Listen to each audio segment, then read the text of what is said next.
Now we'd like to welcome Dr. Robinson to the stage.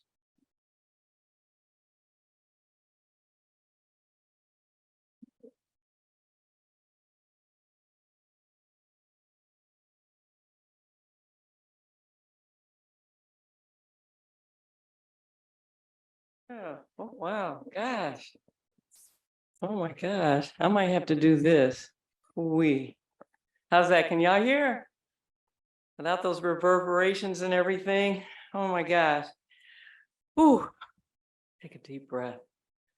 Good afternoon, everybody. Let's give another hand to Elisa, I think, Fanta, Imwanji, Mariama, Jenny, Arlo, Nico, and whoever else I may have forgotten. You know what? They said it all. Bye. They did. They slayed. They get 5 snaps as far as I'm concerned. They get it. They get it. So now we got to work on these healthcare professionals. And that's kind of why I'm here. And I love being around a lot of youth. And certainly I was told there's going to be some healthcare professionals here, and I know you all are in the house too. More on that a little bit later, but I just want to thank AHI for inviting me, and for Tamira for letting me know about this. And actually, I used to live only a few blocks down from here, and whenever I come to Ypsilanti, it's a little emotional for me because that's where my dad and my stepmother lived. And that's where I lived when I was going to graduate school at University of Michigan. I see some Michigan in the house. Yeah, Amazing Blue. Yes, this is where I got my doctorate, and I lived right here, right across the street, just about, with my dad. So he's no longer with us, but it's really always good to come to Ypsilanti. So anyway, I usually start my talks out, all of my trainings, workshops, whatever I do in terms of, education, information, training, with my identifiers, how I identify myself. And folks still wonder why I got to do this, and I tell them I can't afford not to do that. I need people to get it. I need people to get it right, as to, who I am, what I am, to not conclude who I am and what I am. I don't have the luxury of blending in and not be seen as other. And so that's why I start my talks out like that, because people for one thing, people can't look at me and tell my age. They have no idea what age group I'm in. So, which is okay sometimes. Sometimes that's good. But I will tell you, I'm in my mid-60s, and most of my peers have retired. They've been traveling the world. Any other baby boomers in the house? I can't be the only one. Come on now. Yeah, I see a half a hand go up. All right, baby boomers, be proud, be proud. My my professional name is Amorie Robinson, to honor my family. My African name is Kofi Doma. My pronouns are she, her, and hers. I'm wearing a grayish blazer, and I have very short hair. I'm 6 feet tall, and I wear glasses. I identify as a cisgender Black woman who is same gender attracted and gender nonconforming, with a masculine female gender expression. Of course, those are just parts of who I am. And let's not forget, I'm a proud Detroiter too, born and raised, okay? Yeah, there you go. A city with a lot of rich history and herstory. And don't get me started, because I will go there. But I did grow up in Highland Park, where I now work at the Ruth Ellis Center, very unique agency that serves primarily at-risk and unhoused LGBT plus youth, mostly who are Black and brown, and have been too often judged and scrutinized simply because of how they identify. And I'm also a licensed psychologist as well, and I hope to bring that perspective with me today, my personal and professional perspectives. And I guess you could say that I live on a vast cross section of minoritized intersectional identities. And let me tell you, the stress and trauma of all of that, having increased in recent years. And as a full-fledged baby boomer who has lived through the civil rights movement, the Black Power movement, the women's rights movements, the gay rights movements, it's been quite an eye-opener as the older I get, when things are supposed to be getting better. And yes, there's been progress, yet racial trauma is real. LGBT stress is real. Misogyny, sexism, gendered racism, and misogynoir are real. In 2023, our teenagers may not use these terms in their vocabulary. They may not, but they're being impacted by all of this and aren't sure of where to turn to for relief and comfort, and I'm really glad to hear the voices, and that's how we're starting here today. Chances are they're just trying to be, themselves, be children, be teenagers, be young adults, and can't be expected to figure it all out. But they are suffering mentally, emotionally, spiritually, physically, and otherwise. And like I said, I was told that I'm going to be talking to mental health and healthcare professionals out there. So I hope you all are out there. I'm here to remind us that as adults who care about youth, we can be those safe spaces for them to turn to that they were talking about in there. So, but first, I know we just met and everything, but I need you to lend me just about 5 minutes. And in doing so, I ask you to trust me for a moment. If you would please sit up and get comfortable in your seat. And if it's okay, if you feel comfortable, close your eyes, just gently close your eyes. Take one deep breath in and out. And silently take your memory banks for a ride, just for a quick moment. Keep those eyes closed if you're comfortable. I want you to remember a time when you were somewhere between the ages of 10 and 17. Go ahead, I'll give you a second there. Are you there yet? Now, I know it might take some of us more time to get back there than others. I understand. Okay, now, see if you can recall any instances that you've had with any adults in your life, whether they were family members or not, when you shared what you now know was a mental health issue or concern that you were having. Okay, so see if you can go there for a minute. See who that is. It could have been you were having some feelings about something that was confusing to you, something that was making you mad or upset, something that was making you sad or depressed, maybe hugely disappointed or worried, or perhaps, something that you were frightened about and even traumatized about. If you're feeling safe to do that, please do. And you know what? It doesn't have to be a problematic concern. Mental health doesn't always mean that there's a problem, but I do challenge you to recall any worry that you had about your mental well-being at the time.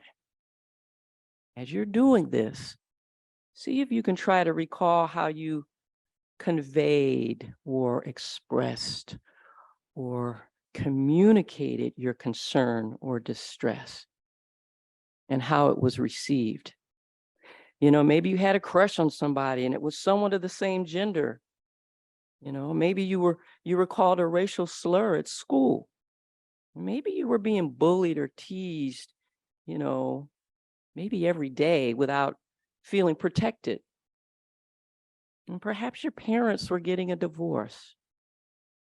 Or, maybe you found out that someone close to you had passed away. It could be anything. I'll give you just a few seconds more. Just think about that. Think about where you were, who you were with, who did you tell? What adult did you tell? And then I want you to dig deep and see if you remember how that conversation went. And if you can't remember anything, that's perfectly okay. So let's just take a few more seconds. Breathing in and out, breathing in and out. And as you're remembering that moment, I want you to select a few words, maybe 2 or 3 words that describe that experience. 2 or 3 words. Now, let's all take just a few big silent breaths together. Here we go. Breathe out.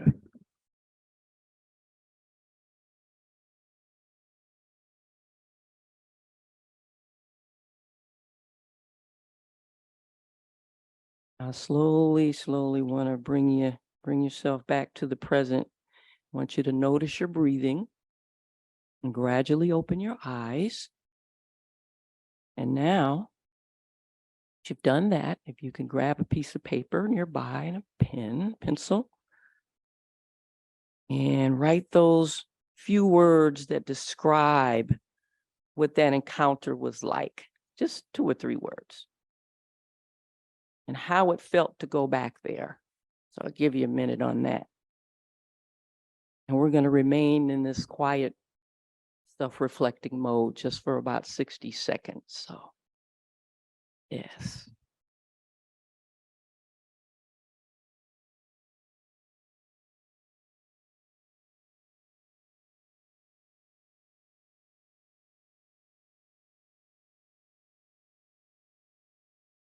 Some of you might want to text it in your phone or something. Perfectly fine, because only you're going to see it. Just for your eyes only.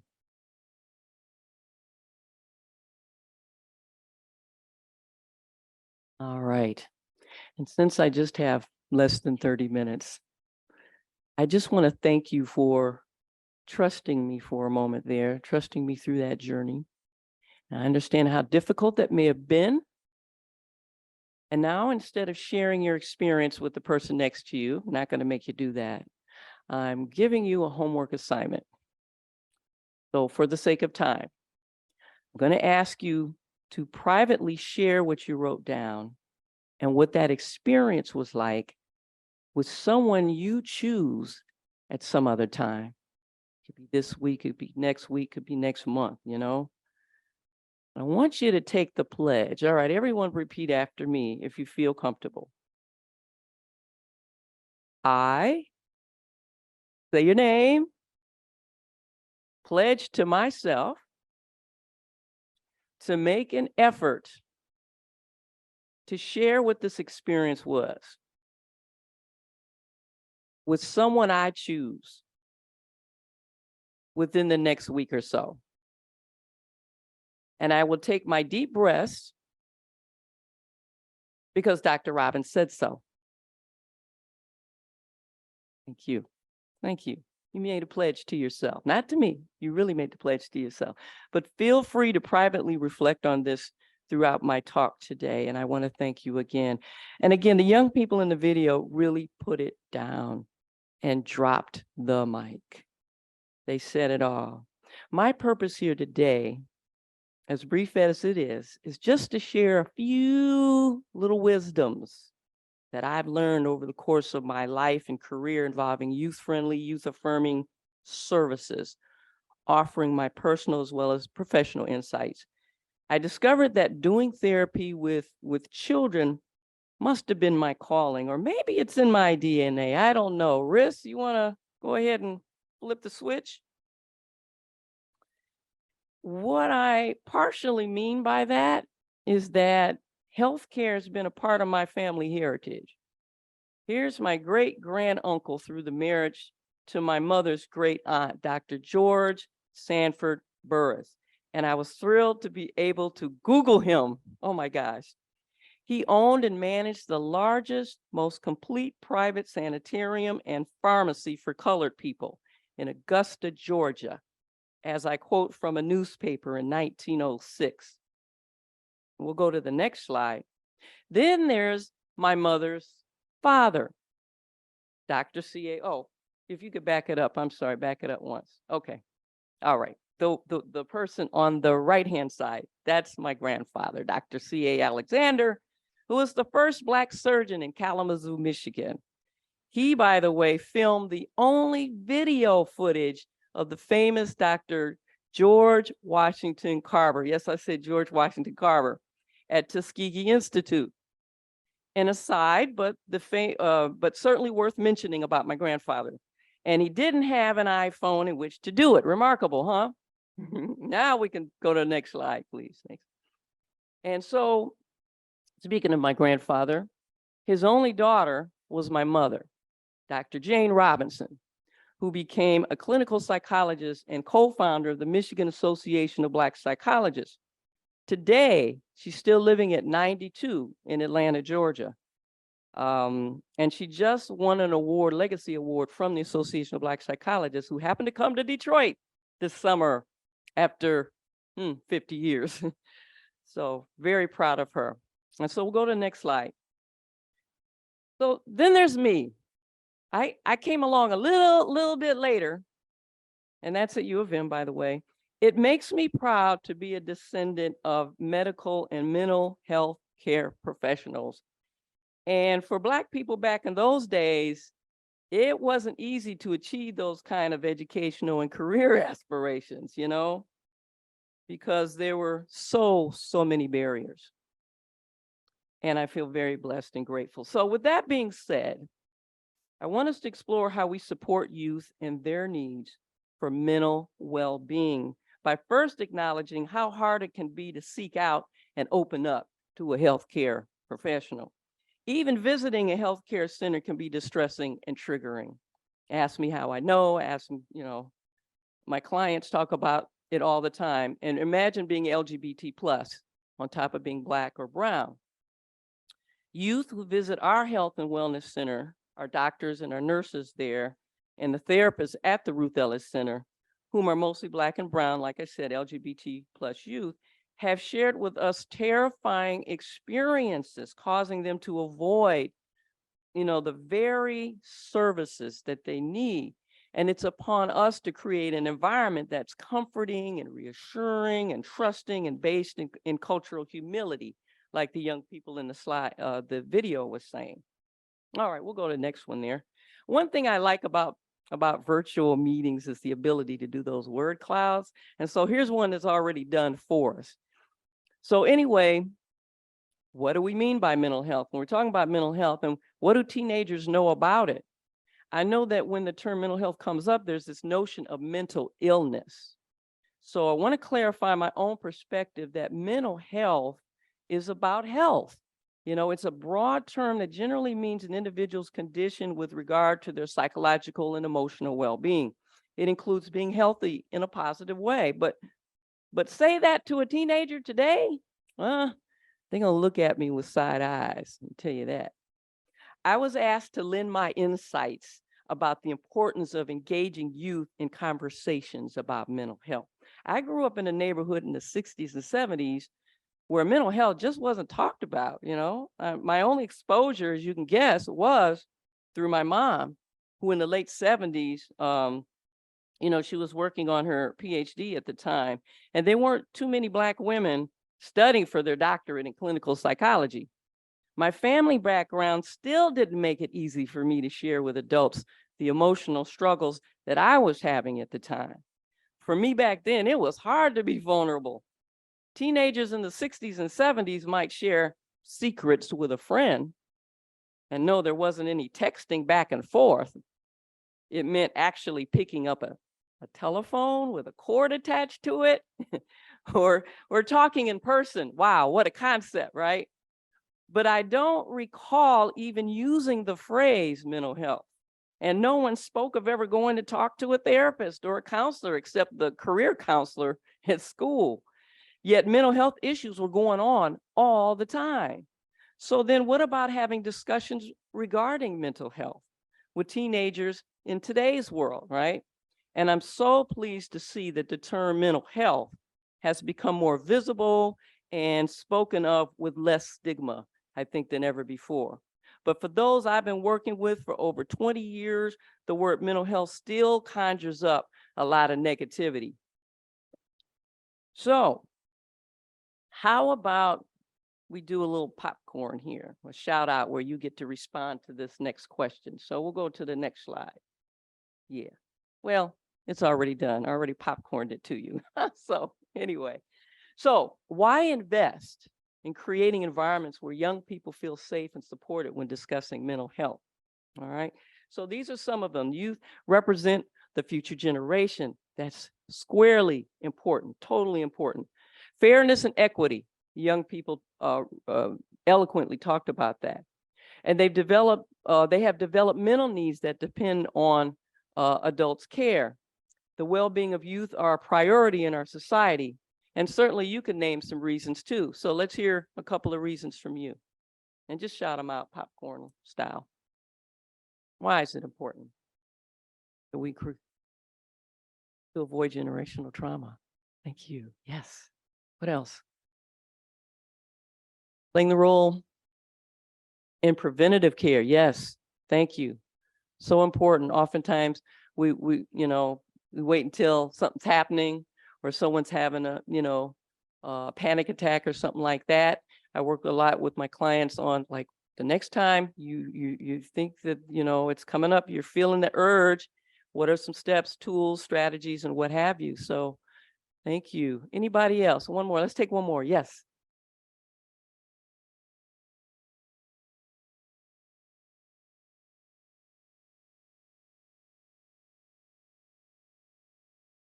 Yes, absolutely. Thank you for that. Could everybody hear?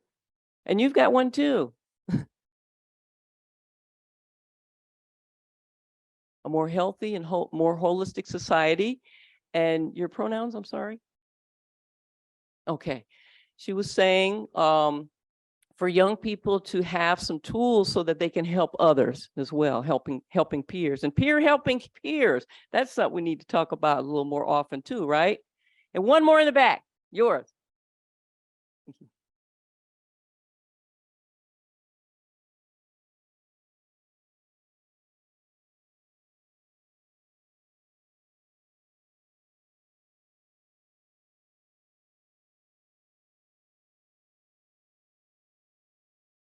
Well, all right now. I know everybody in the room heard that, right? Thank you. Let's give a hand to all of those who did respond. Thank you so much. So really, if you read the slide, certainly that's a part of it, but there's so many overlapping layers of why this is important, right?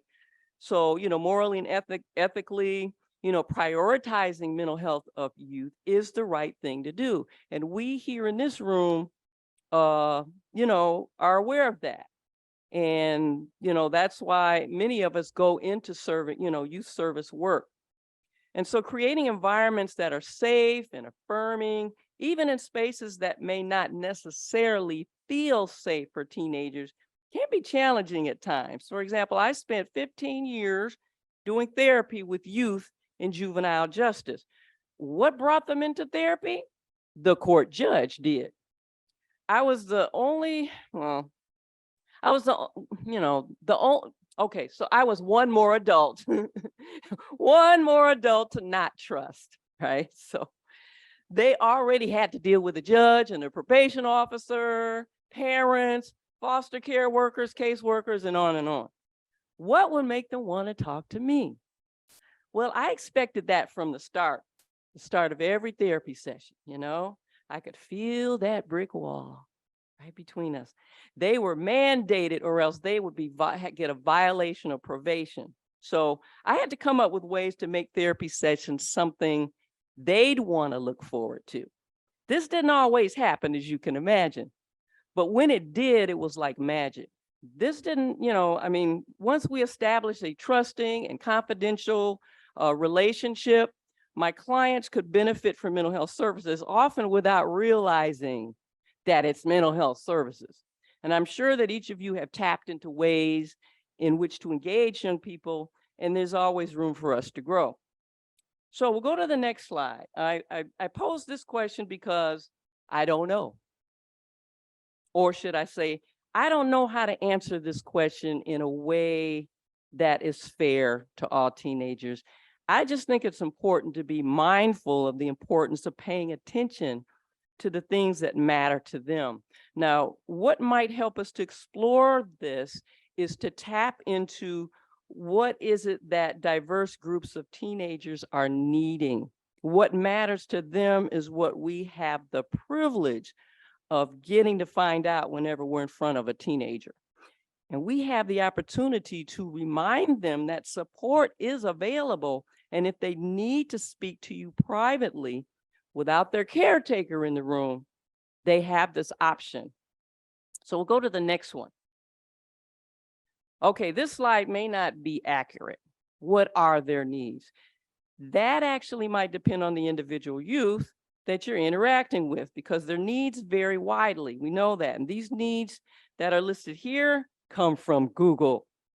But the young people I know in my life and in my work might say some things like survival, safety, food, a real family, love, honesty, good health, respect, to be heard, to matter, to not be misgendered and dead named, etc. These are their realities, as my clients tell me, keeping it real. I have a client whose main concern is just getting clarity. She may not have the word to say it with, but that's what she means. She needs clarity. And whenever she has the clarity she needs, her sense of security is off the charts. And it reduces her anxiety level tremendously. She keeps it real. What I have found is that most teenagers want to be heard, seen, respected, validated, affirmed, supported, and accepted. The young people in the video said it all. Like I said, they don't want to be judged strictly on their behaviors, and they want to feel safe when discussing their mental health concerns. I'm reminded that they may not always receive this from the adults in their lives, even when they're well-meaning. In fact, many of the relationships with adults in their lives may have been toxic or harmful to the degree that there's not much healthy communication going on. Now, I've heard stories of emotional neglect and avoidance of mental health conversations, even when there are mental health issues that are obvious within the family. Many youth aren't aware of how to navigate the mental health system, on their own. They would need help and support by adults in their lives, or even peers. And I can talk about that later, but if the adults in their lives are the precipitants of the mental health concerns, they may choose to go without such help, or they might be fortunate enough to come across someone like you. So I just want to raise this question, how open are we as adults to have conversations with youth about their mental health? And not just clients, but any youth in our lives. Ages 12 to 24 is a delicate developmental period. It's a sensitive time when multiple, contextual, multi-layered mental health issues start to occur, which can become complex. And when I asked you to think back to when you were a teen, think about what came up for you. Topics like depression and suicide, anxiety, violence, intimate partner violence, grief and loss, relationships, family dynamics, peer pressure, puberty, bullying, identity, career goals, decision-making, self-confidence, and anger management, trauma. Just navigating the multi-layered complex journey of adolescence is overwhelming, and we can testify to that. We don't need mental health to be a topic that they can't feel comfortable approaching. They need to feel free to be open and let their guards down so they can share and get the help that they need. And we have the power to normalize. And that was another thing about the video that I really enjoy, that the normalizing and culturalizing of talking openly about mental health, right? And help seeking, and take the stigma out of it. And I know that's the work that NAMI does a lot, destigmatize the stigma and positively reinforce that normalizing. And really, thank you for really participating in that exercise that we did earlier. They need community embrace, and for us to be accessible and know they won't be shamed or embarrassed when talking about mental health issues. Somebody said something in the video, said something about being present. You don't have to come up with answers. You don't have to solve the problem, right? But to be a proactive, intentional listener. And adults have a lot of life experience they can share that can be inspiring and offering guidance and wisdom. But one of the biggest sources of stress for young people I talk about is the fear of asking an adult for help. I was once an LGBT plus youth struggling with whether to come out or not. Did I want to reach out to a therapist? To any adult? I mean, not really. It was hard enough coming out back in those days. It was hard coming out to friends, to peers. Who were the adults in your life that you felt comfortable talking to when you were a teenager? So being able to ask questions shouldn't have to be a difficult thing. It should be normalized. And I really give credit to anyone who holds safe spaces for youth to be their authentic selves and to ask their authentic questions and tell their authentic stories. Young people in today's world are suffering from such traumas unheard of when I was young. I suppose that would be a subjective statement to make, but perhaps traumas that we're observing today are more visibly shown because of the access to media and the internet, all of which didn't exist back in those days, right? And trust me, there was plenty of suffering going on. There's cyberbullying, texting, sexting, crude comments on Instagram and Facebook, all of that. Racism seems more blatant. Racism has been ever present, but now we have videos that give proof that it really happens. And the exposure to violence has had a profound effect. So that's a little bit about needs. I want to go to the next slide and just click it. Oh, that's okay. All right. So some of the barriers. When I think of some of the barriers, these two come to mind. Okay. Something that doesn't get talked about a whole lot, So one of them is how they perceive you're perceiving them, and 2 is generational gaps, and then 3 is adultism, which we will talk about in a minute. For how many of you, when you did the activity earlier, wrote down feeling judged? Was that an issue for you back when you were a teenager? You suffering from that? Okay, I see some heads nodding. So youth have basic needs to feel secure, right? Validated, safe, and believed, but they also don't want to be judged when opening up about their mental health issues. And I hear it all the time. When they do open up and make themselves vulnerable, we adults have the opportunity to provide caring support unconditionally and not throw it in their faces. Number 2, I find that through family therapy sessions that the communication gap can be quite thick.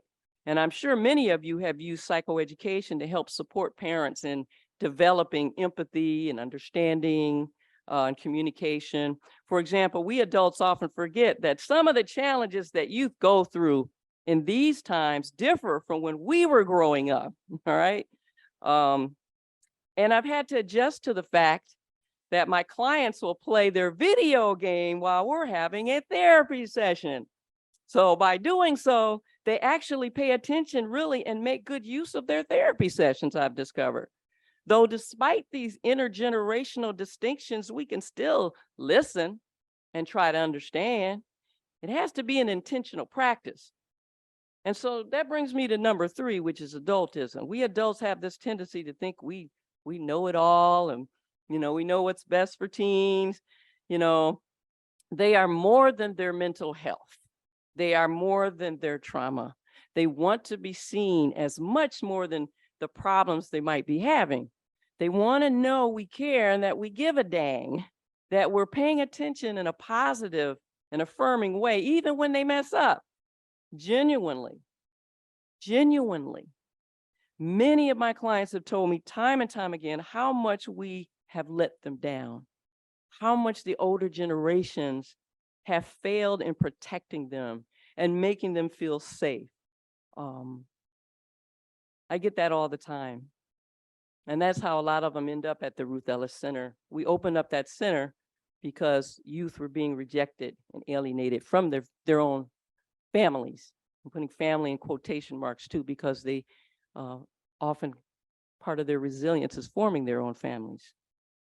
But the youth I work with are suffering big time. Too many of them are feeling completely and totally misunderstood and disconnected. And I worry about them. And they know that I worry about them as also an elder in the community.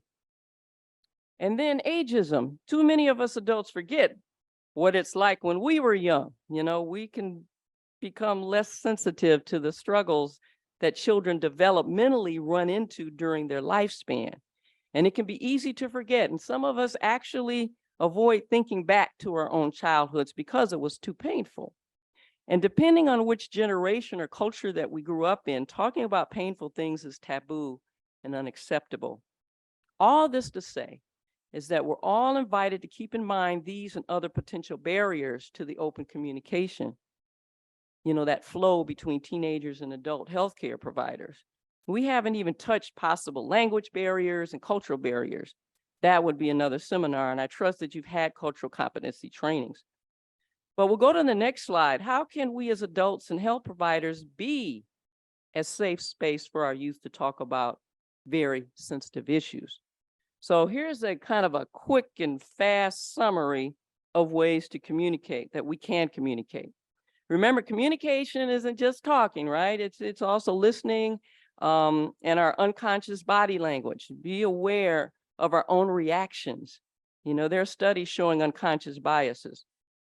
So tone of voice, for example, body language, eye contact, proactive listening, empathic listening, non-judgmental client, rapport, relationship building, paying attention, and normalizing the seeking of help.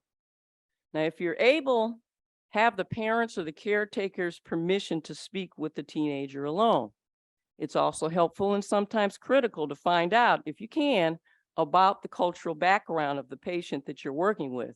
And in many cultures, it's considered impolite for a child to talk to an adult about personal things. For example, many Black youth and LGBT plus youth, anger is a legitimate emotion. It is a legitimate emotion. There's this thing about anger and how bad it is to be angry. In fact, it's even healthy to be angry at systemic, you know, injustice and mistreatment when things are beyond their control. Now, it's helped me to meet a teenager where they are. You know, I've had to allow clients to say curse words in my therapy sessions without cringing. It helps them to communicate their thoughts and their feelings. And these have been a major adjustment for me, but honoring their cultural needs are important to me.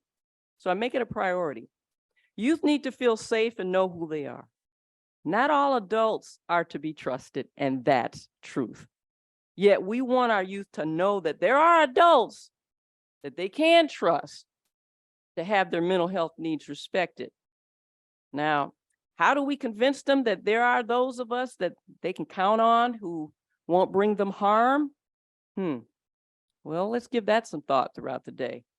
I know my own internal brainstorming from many years of experience with youth and adults. And I say adults because I've done, you know, work with adults who talk about their teenage years.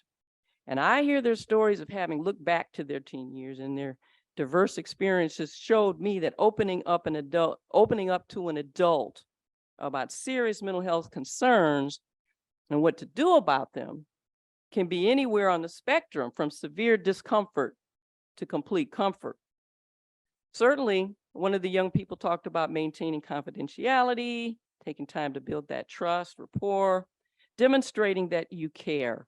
helping them to make healthy decisions and take chances, encouraging them to have someone, maybe not me, it might be someone else they can talk to. Paying attention to them is also about not always inserting yourself. All right. When you're listening to a young person, oh, well, this, that, and the other. And we have a tendency as adults to do that. Right. But being wholly present, using their name and pronouns as requested, refraining from pressuring them to talk about sensitive subjects if they don't want to go there, and applaud them for setting boundaries, healthy boundaries for themselves. And not always having the parent in the room. I know that's controversial, but I put that out there. Giving them a sense of agency. Have them create a closing ritual in your therapy sessions. What are we going to do at the end of our sessions?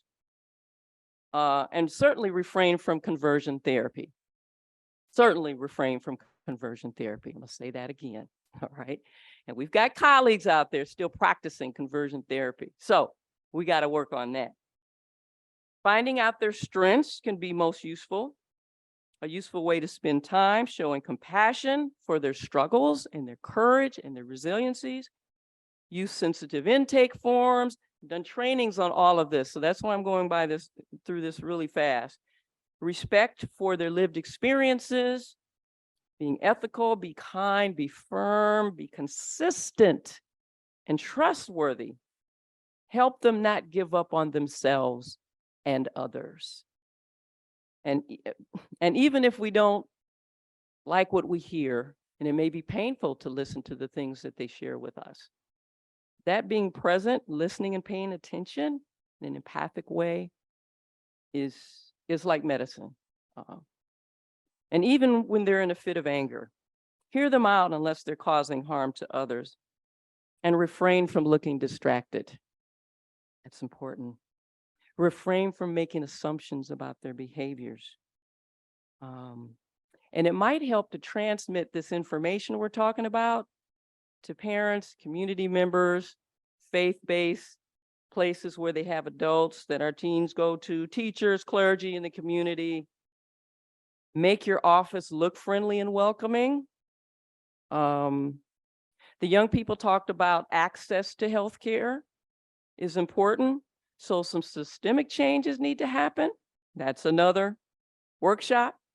We want as a goal to build their confidence and their assertiveness about seeking help. And trying to put teenagers into groups and see what happens. Another tidbit, see what comes up. It can be an effective way to get them to talk openly about multiple mental health issues. Good old peer pressure. So anyway, I got a lot of other suggestions, but I know I'm running out of time, and I know there's got to be Q&A as well. So I'm going to just kind of, if you go to the next slide, I think, yeah, just going to open the floor. I don't even know how much time we have, but about 10 minutes? Okay, all right. I see some hands already. Wow, okay. So let's go 1, 2. Okay, so 1 and 2. Oh, you're gonna do it? Oh, thank you. I take that back. No, just kidding. All right. Thank you, Arlo. Do you ever get like youth saying that they would like to talk to their parents, but it's hard to because the parents sometimes doesn't show that they want to listen, or like aren't as like seem like they're not interested? All the time. I'd say about maybe even 85% of the clients that I work with, they know, they believe and know that their parents or their caregivers are going to shut them down. They either shut them down, block them, ignore them, avoid them. And that has been problematic. And so that's an area in which we could work in, right? We can work with parents. And I noticed that the Detroit Parent Network is here too. And they've got some resources and supports to help parents learn how to communicate if the desire is there. And sometimes that can be problematic, right? Is that having that willingness and desire. But there's nothing wrong with having parent mentors or parental mentors. So the parent talks to the parent. And once they talk to the parent, then that helps to build their confidence and skills when they talk to and not talk to, but maybe talk with their child. So I'm really glad you brought that up because that's an area that we really need to look, spotlight a little bit more. Thank you for that question.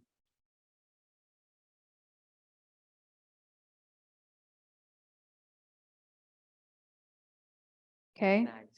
Okay. Hi, my name is Natalie. My pronouns are she, her. My question is, as a white female, working with diverse populations, is there something that I can do differently or better to be more approachable? This actually came from the video that the students had done. So yeah, that's my question. It's a harder one.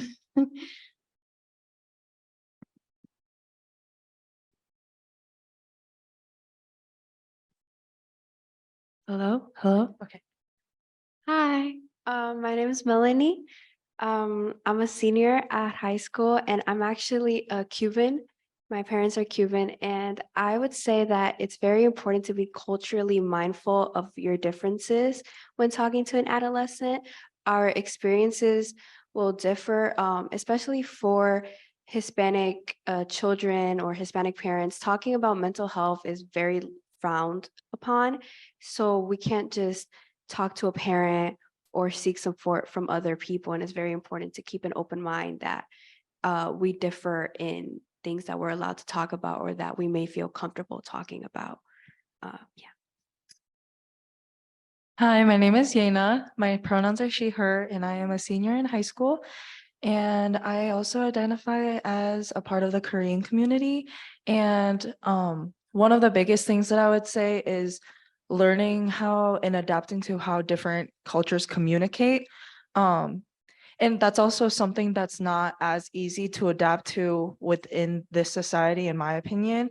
You just kind of have to step out of your own comfort zone to get to know the people and get to know how everyone else communicates.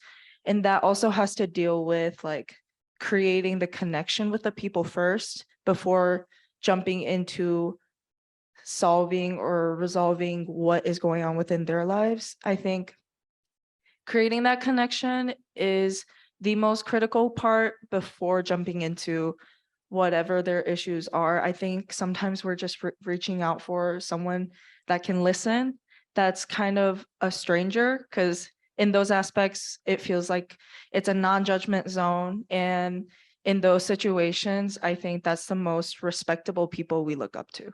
So yeah. All right, I'm just going to take a brief moment. So I didn't get a chance to introduce everybody here on the stage with me. We have some TAC members, as they mentioned. We have Yena, we have Melanie, we have Nico, and we have Aria. And we also have Dr. Robinson. So if anyone else has some questions, I think I saw some hands. Is it on? Oh. Hi, my name is Ayana, pronoun she, her. This session was so emotional for me. I'm sorry. I missed all of the signs with my son in high school. He was isolated. And I said, oh, he an introvert. He likes being by himself. By the time I dropped him off at Central, Michigan, he became severely depressed and suicidal because we were extremely close and I missed it.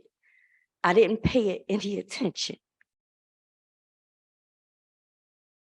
I'm sorry. I didn't pay it any attention because I assumed we were so close. He would talk to me, and I'm appreciative of the panel. So you can tell us and let us know what to look for.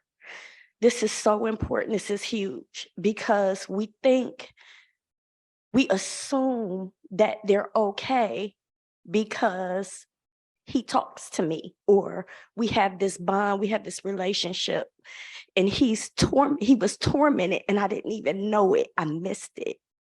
So I just want to say thank you. Thanks for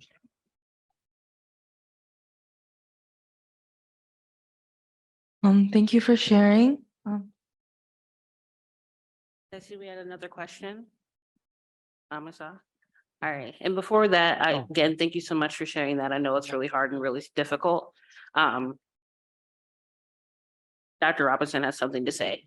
Yeah, everything that Arlo said, just thank you for trusting the space in here, making yourself vulnerable, because that's the kind of spaces that we need to create with each other, and that you shared some heavy, memories with us, and sharing that with us is huge and takes a lot. So I think that we started this workshop here with the importance of self-care and making sure that we're taking care of ourselves as well. So we just wanted to thank you for that. And if you ever need to speak with someone one-on-one, maybe during the break or something like that, I get that this is a community that you all have opened up for us to be able to share in this kind of way. And you just showed that to us, that we can do that in here. And it takes a lot to do. So thank you very much. All right, we're gonna take the next question. This question is probably for Dr. Robinson or anybody, but the state of Michigan, I should say, I'm Terry, pronouns are he, him. The state of Michigan officially banned conversion therapy this summer, and Gretchen Whitmer signed it into law in July. What do we do if we encounter someone who is still doing that? I'm glad you asked that question. Oh my goodness. Yeah, first of all, we gotta put conversion therapy conversations out of the closet and start talking about it, putting it out there more, because people are still practicing that kind of under the wings or what have you. And yes, Governor Granholm, that's our governor, right? No, no, Governor Whitmer. I'm sorry. I'm in the zone, y'all. I'm in the zone. So, and what's really cool is that Governor Whitmer and the assistant governor came to the Ruth Ellis Center to do the press conference about banning conversion therapy. So, but yeah, it's an ethical issue. And that means that if this is a person that's licensed in doing counseling or doing therapy, can be reported. And any ethical issues in which there's potential harm being done can be reported. Now, there's an effort to make this national, and there's a group of national mental health professional organizations across the country that have gotten together, including the APA, the American Psychological Association, American Pediatric Academy, and on and on and on and on. And our Association of Black Psychologists was also added to that list to put out a statement, a public statement against what's called, there's a word for it, sexual orientation change efforts and gender identity change efforts, if you look those up. But yeah, these are those who are practicing, and if you're aware of anyone that's practicing, they can be reported to their licensure, and it'll be up to the licensure professionals to, address that. So thanks for the question. We have a question from the chat from a virtual audience. This is kind of related to the video in some ways. Mandatory reporting is tough. If we don't share this, then we can erode trust if we have to report it and if we share it. It seems per the video that it erodes trust. What is the best way to balance this reality?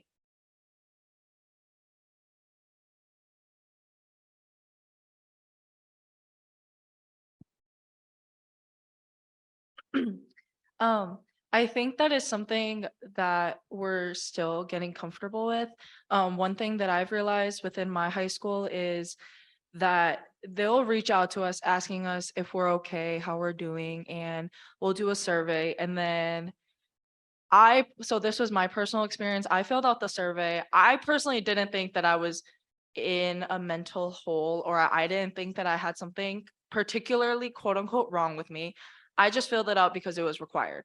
And from the way that I responded to the questions, they just assumed that I was depressed and assumed that I was not okay, which makes sense because maybe the way that I responded, it might have came off that way, but they contacted my parents before contacting me and questioning how I felt. And in my opinion, that lost my trust with my school.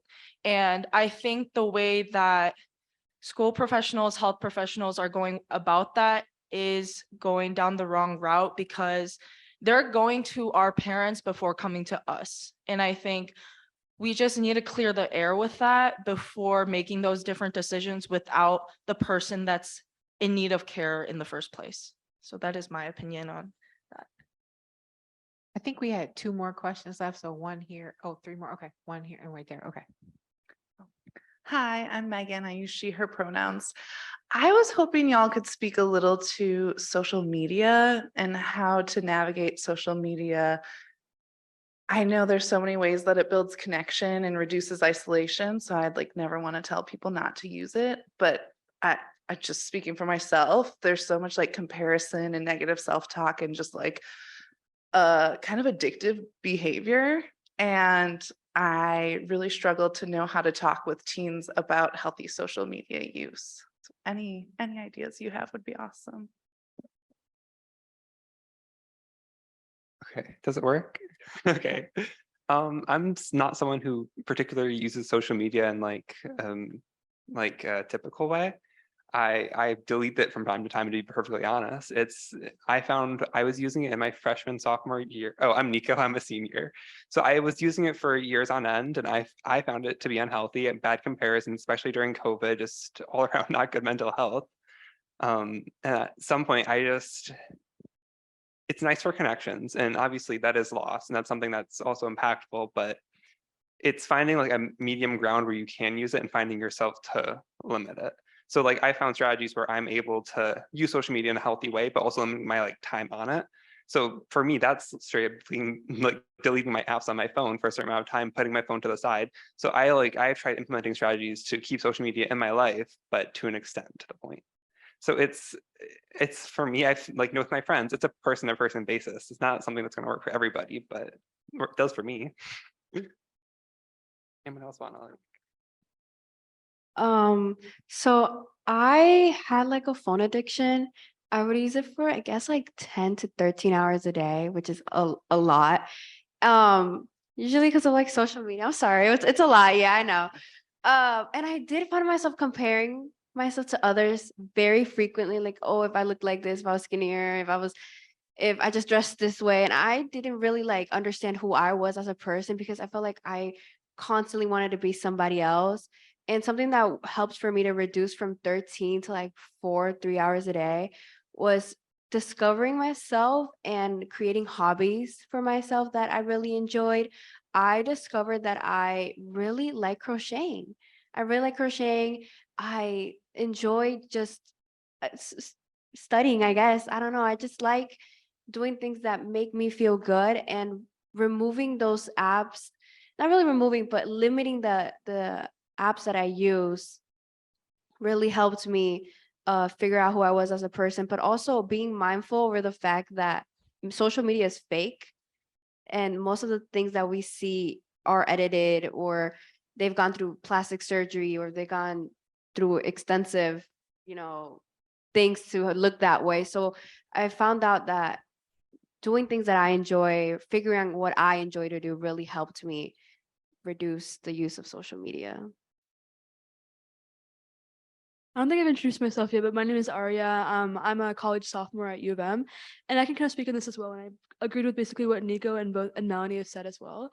But basically, with I just feel like internet use overall, kind of just like how high school and like college life is for a lot of youth in general. Is like I feel like ever since COVID, a lot of students have been spending a lot more time on the internet in general with you have all these kind of hours of school on the computer, whether it's with school-based platforms that are online or doing homework that's online. So it's you're constantly getting that online exposure. And then as soon as you're burnt out or tired from the intense amount of schoolwork, it's so easy to go on TikTok and scroll for a few hours or go on Twitter or Instagram and you're just constantly on the phone for so long or on some kind of technology for so long that it does feel brain numbing and it's kind of hard to detract from that. And I know especially sometimes I talk to my parents about it because I'm also someone who's like been addicted to my phone and computer, whether it's like obsessively checking my grades or scrolling through Instagram because I have nothing better to do in my free time. It's really easy for, I feel like, adults and people around you to be like, oh, like just get off your phone less. Like it's like easy, just go for a walk. Like touch grass, like all these kind of like small suggestions. But I think what always helps is like kind of seeing other people's like hobbies, seeing what they do in their free time, and that kind of like you can't really just make suggestions. It's easier to kind of just see what other people are doing through like them sharing out what they might do. So I think the best way to interact with youth and share like perspectives for how they can like limit their social media usage is sharing like other constructive activities or hobbies, as Melanie said. So for example, like crocheting, like exercising, or like it doesn't have to be like straightforward, just like workout, but also like maybe going for a walk, like here's some nearby parks, like the weather's nice, it's beautiful. And it doesn't have to be like immediately cold turkey, like no social media use, but you can start off by saying like, maybe if you're looking at TikToks, you can look at TikToks while you're going for a walk. And like slowly and gradually you can kind of just limit more and more like technology use, which has been more of a problem for youth. And I think taking those small steps would go a long way. I hate to be the person to kind of like say the opposite of all of what these three people are saying. I'm sorry. But I personally think that social media is a sense of outreach where we're able to get contacted with different resources. And I think when we're dealing with like kids or teens that are within our age, it's hard to tell them, make sure you're using social media for the right reasons. In my experience using social media, I think the most I used it is to get connected within my culture where it's not accessible here. And I think like the Korean community here is very, very small and limited. And I think I was able to be educated within what's going on within my community through social media. And I think finding out those different outreaches and guiding the people that are using social media in the wrong way is the right way to go about it. And again, that comes along with a lot more research and connections, but just utilizing social media in the right way and then balancing it, I think is the most important thing. Because in my opinion, I think social media has come a long way. And I think that, yes, it has both positives and negatives, but that is within our control and what we lead the like future generation and how we like, I guess, nurture that idea of social media. And so I think finding out what's good for that particular person and staying connected and leading them to what you think is going to be most beneficial to them, I think is the best way to go about that issue concerning social media. So yeah. All right. I think that's all the time we have for questions, Arlo. All right. Thank you all so much for on the stage here. Let's give a round of applause for them for their answers and responses. Yep. We're going to let them leave the stage. Thank you so much again. Thank you, Dr. Robinson, for your insights.